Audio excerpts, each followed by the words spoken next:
¿Qué tal, chicos y chicas de Química Orgánica 1? Vamos a pasar ahora a reacciones de adición electrofílica a alquinos. Si el otro día estuvimos viendo reacciones, o en teorías anteriores estuvimos viendo reacciones de adición electrofílica a alquenos, y ahora nos vamos a ir a, digamos, estas sustancias que están íntimamente relacionadas y que, digamos, sufren reacciones similares.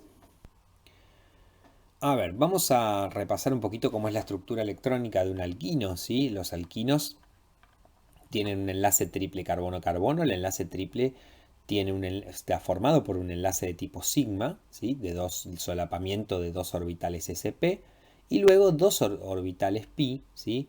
Que surgen del solapamiento de los orbitales p no hibridados, ¿sí? Con lo cual uno tiene dos carbonos que están rodeados por una especie de tubo electrónico, ¿sí?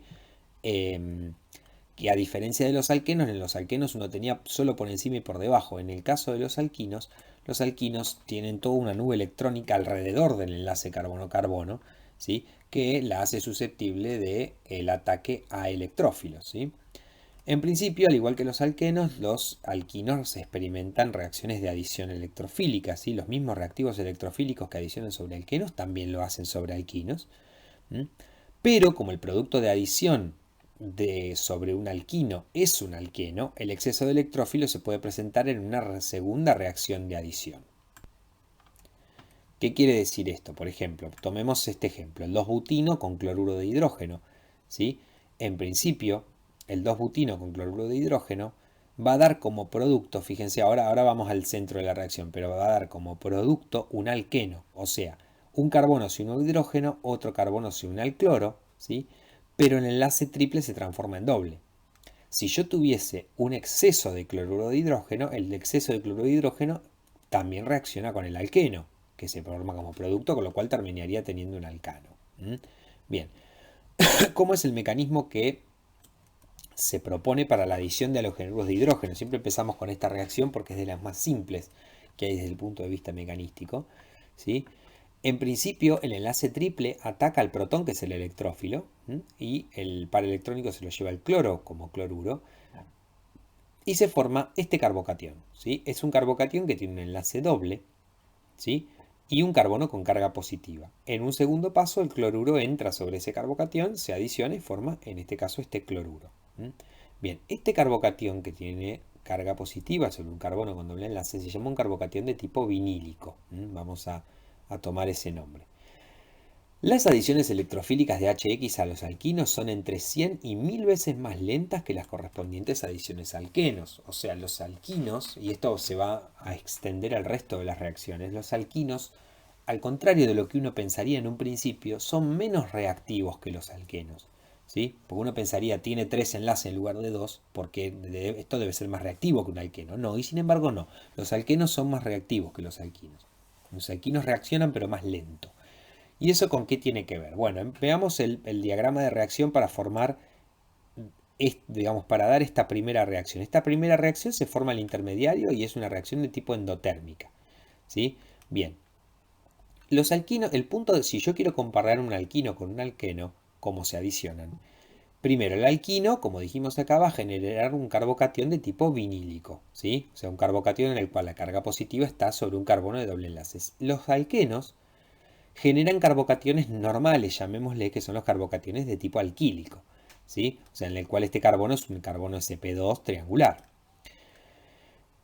Tanto los carbocationes vinílicos como alquílicos son especies inestables, pero los carbocationes vinílicos son mucho más inestables que los alquílicos, con lo cual esta diferencia es mucho mayor. Y eso hace que esta diferencia sea mucho mayor también, la diferencia entre los estados de transición. Y uno puede decir, bueno, sí, pero yo no estoy partiendo de lo mismo en ambos casos. O sea, yo parto en un caso de un alquino y en otro caso de un alqueno. Y de hecho, los alquinos son menos estables que los alquenos. Pero acá viene la cuestión. Esta diferencia, que está acá, es mucho más chica que esta diferencia que está acá. Con lo cual, la energía de activación para formar un carbocatión vinílico a partir de un alquino es mayor a la energía de activación para formar un carbocatión alquílico a partir de un alqueno. O sea, la adición, el paso lento de la adición electrofílica a alquinos es más lento, su delta G de activación es más grande, como dice acá, ¿sí? Y entonces eso es lo que hace que sean más lentos al reaccionar, que tienen energías de activación en principio más altas. Y eso tiene que ver, si les preguntan, con la estabilidad del carbocatión vinílico que se forma durante la adición electrofílica. ¿Cómo es la estructura de un carbocatión vinílico? Acá tenemos uno. Por ejemplo, yo tengo un carbono, que es el que tiene la carga positiva. Ese carbono está unido a dos cosas nada más, así que a dos átomos, perdón, a dos cosas, no a dos átomos, ¿sí? Con lo cual su hibridación es sp, es lineal, ¿sí? Y tiene un orbital p que está vacío, ¿sí? Y él es el que porta la carga positiva. Pero ¿qué pasa? Un carbono sp, ¿sí? Es más electronegativo que un carbono sp2. ¿Sí? Y eso hace que entonces yo le estoy poniendo carga positiva a un átomo que es más electronegativo, con lo cual eso lo desestabiliza bastante. Y además la hiperconjugación, que era otro efecto estabilizador, en el caso de los carbocationes alquílicos, por una cuestión geométrica, es escasa. ¿Sí? Por lo cual, como dicen, los libros dicen que un carbocatión de este tipo, por ejemplo, un carbocatión alquílico de este tipo, va a ser similar en estabilidad a un carbocatión primario. Así que son bastante poco estables. Si uno tiene, entonces decíamos, por ejemplo, este alquino, ¿sí? Que fíjense que a propósito lo elegimos simétrico para no andar viendo si es Markovnikov o no la cosa, un hidrógeno se adiciona a un carbono y el cloro al otro. ¿Sí? Bueno, en la segunda etapa, si se adiciona una segunda molécula de cloruro de hidrógeno, bueno, el halógeno va a ir al mismo lugar donde fue el primer halógeno. Se va a formar un dihalogenuro o un dihaluro geminal. ¿Sí? Y ahora vamos a ver la razón mecanística de por qué ocurre esto.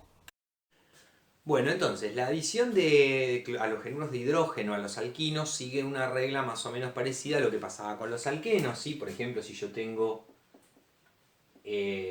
propino, ¿sí? Y lo hago reaccionar con cloruro de hidrógeno, entonces el enlace triple ataca al hidrógeno, que es el centro electrofílico, ¿sí? Formando un carbocatión. Ese carbocatión se forma por protonación, ¿sí? De uno de los dos carbonos. Por ejemplo, puede ser que se protone este, dejando el carbocatión acá, o puede ser que se protone este, dejando el carbocatión acá. Ambos carbocationes son vinílicos, ¿sí? Son vinílicos y por ende inestables, pero este tiene un sustituyente sobre el carbono con carbocatión y este no tiene ninguno, así que, digamos, este es el menos abundante y este es el más abundante, con lo cual en una segunda etapa entra cloruro formando este alqueno, ¿sí? O sea, primera cuestión, la adición de halogenuros de hidrógeno sigue la regla de Markovnikov, ¿sí? O sea, sigue la regla de Markovnikov en el sentido clásico de que el hidrógeno va donde más hidrógeno hay. Bien. Ahora viene la cuestión de la segunda adición. Y la segunda adición no es tan sencilla porque uno tiene acá un átomo de halógeno. Y el átomo de halógeno seguro que algún efecto tiene. ¿Sí?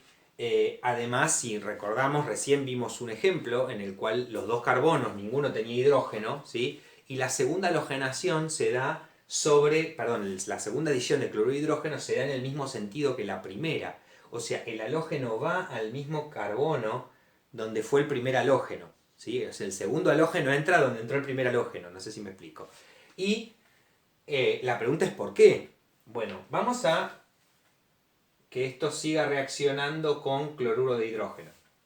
¿Sí? O sea, vamos a protonarlo de vuelta. Hay dos opciones. O bien,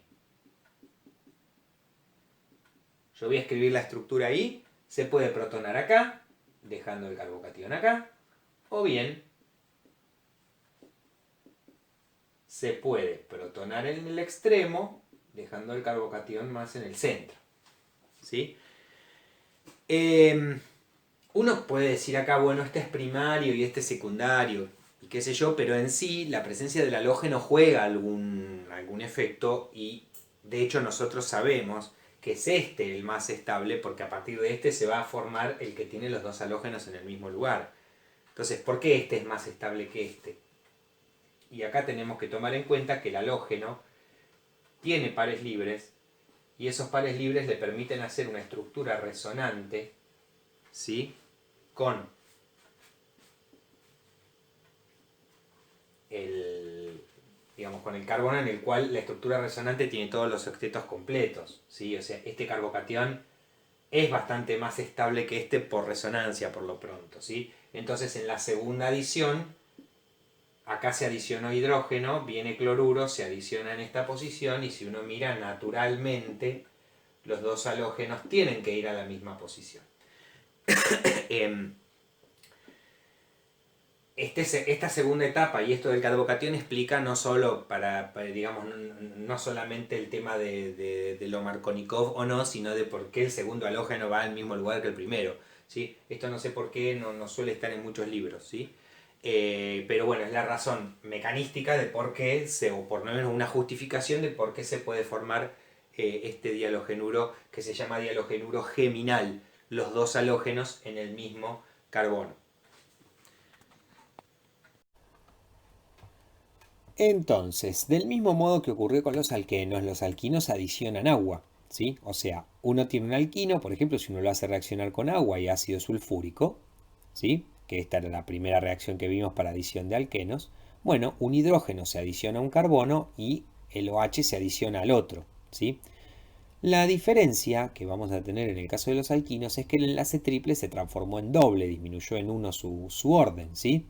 Con lo cual, esto que se formó acá no es simplemente un alcohol. Esto que está acá se llama un enol, ¿sí? Un enol es un alcohol en el cual el oxidrilo está unido a un carbono que tiene un doble enlace o que forma parte de un doble enlace carbono-carbono, ¿sí?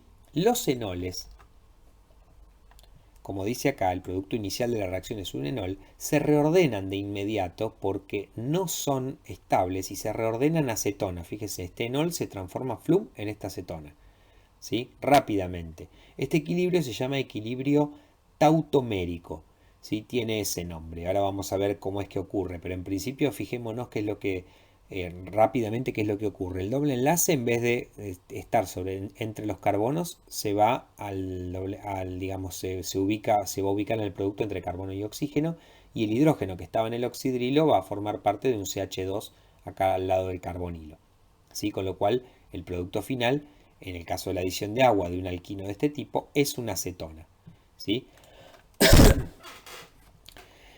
En relación con la adición de agua, los alquinos terminales son menos reactivos que los alquinos internos, ¿sí? Y los alquinos terminales adicionan agua solo en solución ácida, solo si hay ion mercúrico como catalizador, que puede estar como óxido mercúrico o como sulfato mercúrico, ¿sí? Por ejemplo, este que está acá es el 1-butino, que es terminal con agua en presencia de ácido sulfúrico y sulfato mercúrico, da este alcohol que está acá, ¿sí? Que se reordena fácilmente a una acetona. Es la misma reacción que está, o muy parecida a la reacción que está arriba, ¿sí? Pero, a diferencia de la oximercuración de alquenos, no se necesita reducir al mercurio al final de la reacción, se regenera mercurio 2. O sea, en este caso, el mercurio no es un reactivo, sino que es un catalizador, ¿sí? Y vamos a ver cómo es que ocurre esto.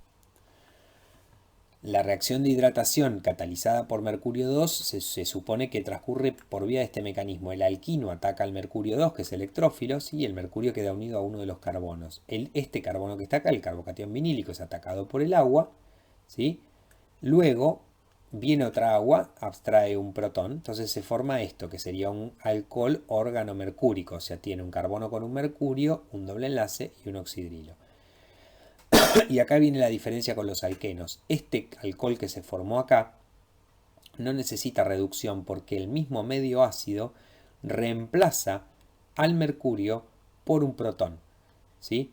Y se forma este alcohol, que es un alcohol vinílico o enol. Este equilibrio, que se llama equilibrio tautomérico, termina transformando a este alcohol, ¿sí? Este enol, en un compuesto carbonílico, en este caso una metilcetona, ¿sí? Fíjense que el doble enlace deja de estar entre los carbonos para estar entre carbono y oxígeno, y el hidrógeno pasa de estar unido al oxígeno a estar unido al carbono que está al lado del carbonilo, ¿sí? Los enoles tienden a ser inestables, como dijimos, y forman cetonas. Vamos a ver alguna precisión más sobre este mecanismo. Bueno, quiero hacer dos aclaraciones en lo referido a este mecanismo, ¿sí? La primera es por qué el mercurio, ¿sí? es un catalizador en esta reacción, por ejemplo. O sea, cuál es su actividad como catalizador. En principio el mercurio, como hemos visto, yo pongo estas tres flechas porque ya, digamos, los pasos están en la filmina anterior. ¿Sí? El mercurio es atacado por el alquino, se genera un carbocatión que luego es atacado por agua y el agua pierde un protón y se forma esto. ¿Sí? Bien, este compuesto, ¿cómo es que se va este mercurio y entra un hidrógeno? ¿Sí? Bien, fíjense una cosa, si yo traigo acá protón, se precisa protón, ¿sí? Bien, acá hay un doble enlace. Y el doble enlace es fácilmente, digamos, ataca fácilmente a protón, ¿sí? ¿Dónde lo va a atacar? Bueno, ¿saben dónde lo va a atacar? Lo va a atacar sobre el carbono donde está el mercurio. ¿Sí? ¿Por qué? Porque ese carbono puede recibir al mismo tiempo que ataca un par electrónico del OH y formar esto. ¿Sí? Si quieren se podría plantear en dos pasos, que digamos se protona esto, se forma el catión acá y después es una estructura resonante. Pero esta estructura resonante es terriblemente importante acá, ¿sí? Entonces lo primero que ocurre es esto, ¿no? Como que es como que esto protona y al mismo tiempo este par viene para acá y se estabiliza de esta manera, ¿sí? ¿Qué pasa después? Esta reacción es reversible, o sea, podría perder un protón, pero también puede perder un mercurio. Entonces, si yo acá, imagínense, pierdo un mercurio 2, o sea, ¿qué quiere decir pierdo un mercurio 2? El mercurio deja su par electrónico y este par vuelve para acá arriba y entonces a mí me termina quedando OH, doble enlace, HH, ¿sí? O sea, me cambió un mercurio por un hidrógeno. Tiene todo el sentido, ¿sí? Y este mercurio vuelve para acá y cataliza, ¿sí? Bien, esa es la primera aclaración. Segunda, ¿por qué esto no sucede así en los alquenos? Porque en los alquenos, yo les recuerdo qué es lo que pasa en los alquenos. En los alquenos yo tengo, por ejemplo, R, yo voy a suponer un alqueno terminal también, como este. Yo lo hago reaccionar con acetato de mercurio 2 y yo termino teniendo, yo se los recuerdo, también vayan, chequeen por favor que yo no me esté equivocando. Yo paso a tener esto, ¿sí? Con un acetato en realidad, pero bueno, en principio tiene un mercurio que tiene carga 2, ¿sí? Bien, ¿qué pasa yo? Acá no puedo hacer lo mismo porque no tengo esta posibilidad de un doble enlace para atacar, no hay un lugar de ataque, ¿sí? Entonces acá yo no tengo otra que hacer esto, traer un hidrógeno negativo y que el hidrógeno negativo saque al mercurio, tipo sustitución nucleofílica. ¿Sí? De hecho, por eso el mercurio cuando sale de acá se lleva un par electrónico y sale como mercurio cero. Y precipita como mercurio cero. En cambio acá el mercurio deja su par electrónico. ¿Sí? Porque son dos reacciones que son por ahí son parecidas. Uno las ve y son parecidas y bueno, no es tan así. Tienen algunas diferencias. Y lo segundo que quiero aclarar es cómo esto, ¿sí? Vieron que nosotros decimos tautomería cetoenol, ¿sí? Bien, ¿cómo es que ese enol, se transforma en una acetona? ¿Sí?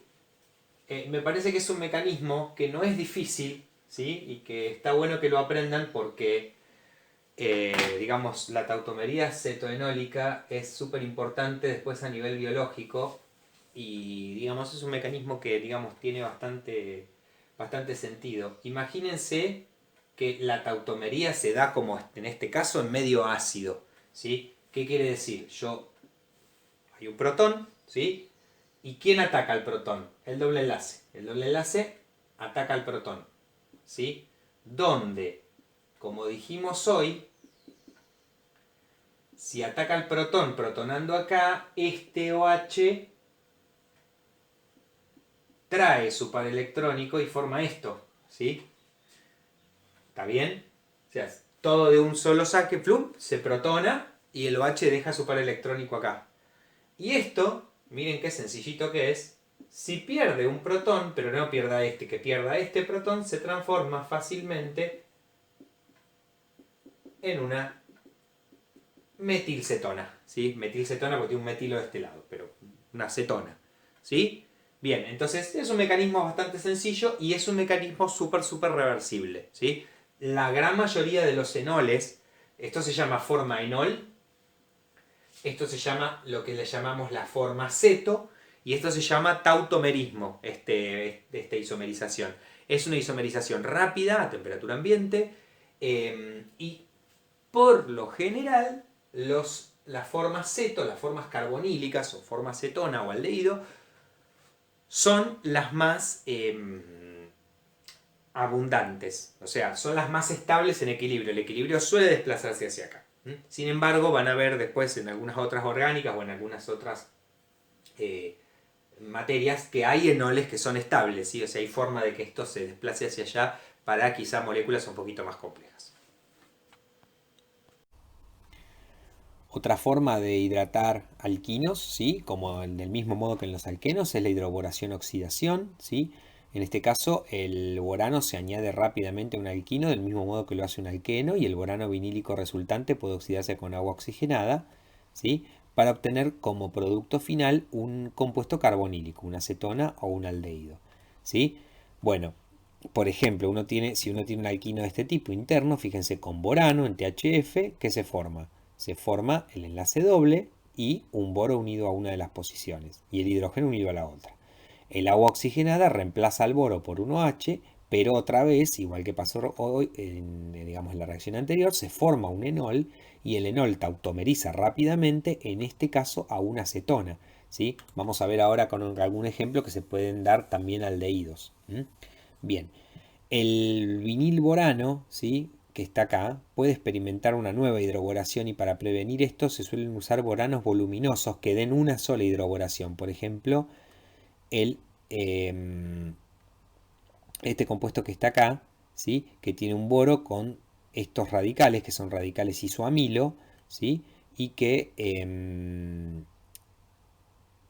digamos, al tener dos radicales voluminosos y un solo hidrógeno para adicionar, en realidad esta reacción, en lugar de darse tres veces como habíamos visto para los alquenos, se da una sola y eso evita nuevas hidroboraciones, nuevas adiciones sobre el vinilborano que está acá, que también es sensible a la hidroboración.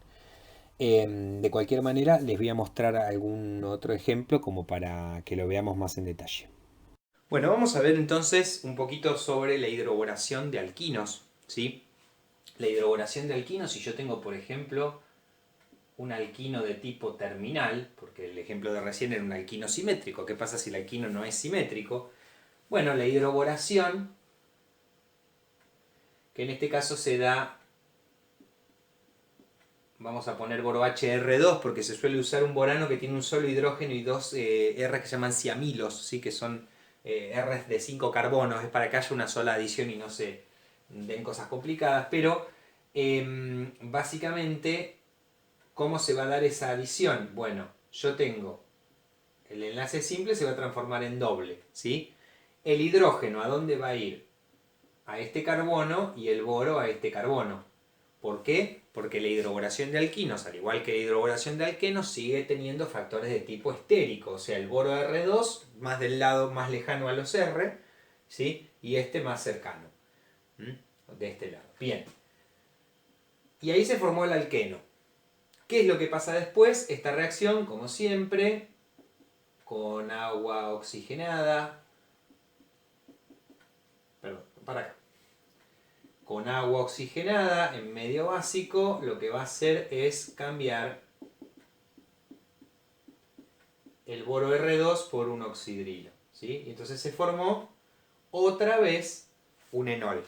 Y ese enol tautomeriza rápidamente hacia su forma ceto, ¿sí? Un poco para recordar cómo es lo de la forma ceto, básicamente lo que ocurre es que el enlace doble, luego en vez de estar entre los carbonos, se da entre carbono y oxígeno, así. Y el hidrógeno del OH, cámbienlo a este lugar. Y se forma esto, ¿sí? Que es un aldehído en este caso. Fíjense que se formó un aldehído. Bien, esto otra vez es un tautomerismo cetoenólico, solo que es en medio alcalino, ¿sí?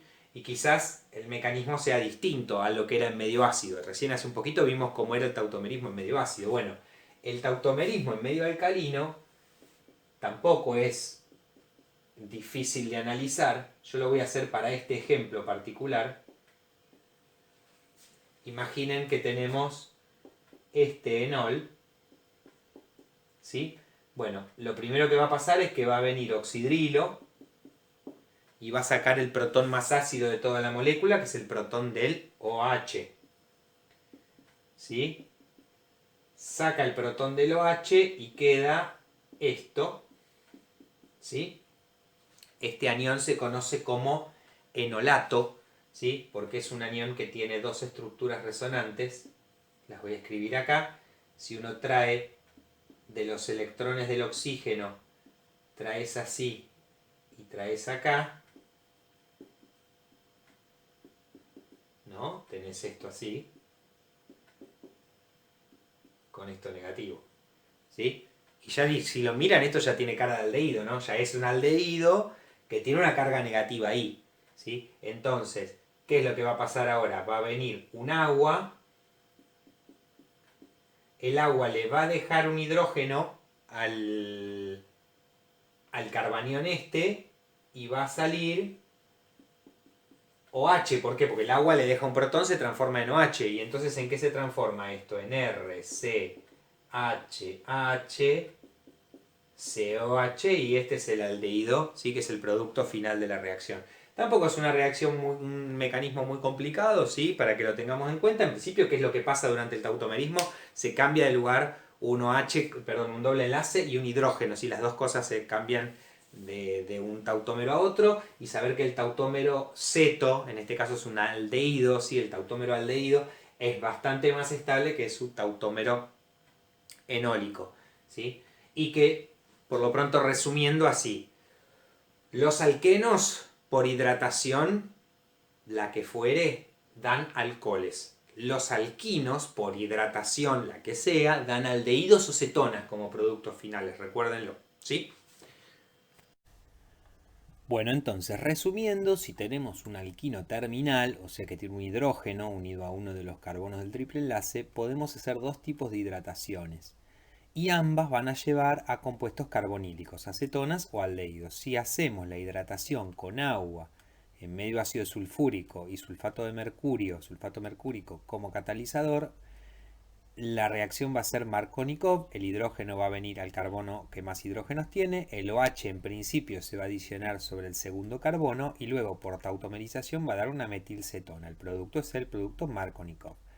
En cambio, si hago hidroboración-oxidación, el OH va a venir al carbono del extremo, el hidrógeno al carbono que menos hidrógenos tiene, o sea, anti-Markovnikov, y luego ese enol va a tautomerizar para dar un aldehído. Los alquinos también se pueden halogenar, solo que a diferencia de los alquenos pueden adicionar 2 moles de halógeno, ¿sí? Digamos, dando un alcano que tiene 4 halógenos sustituidos, un tetrahaloalcano, ¿sí? Sin embargo, utilizando cantidades equimolares de los reactivos, es posible obtener un alqueno dihalogenado y suelen darse mezclas EZ, ¿sí? Por ejemplo, el 3-hexino con bromo da E 3,4-dibromo 3-hexeno, ¿sí? Con un 90% de rendimiento, bastante bien, y de hecho el producto E, el producto trans, digamos, suele ser el mayoritario. Bueno, acá terminamos entonces con las reacciones de adición electrofílica a alquinos. Como siempre les recomiendo, vayan a hacer los ejercicios del seminario como para fijar bien los conocimientos. Y bueno, seguimos la próxima, nos vemos.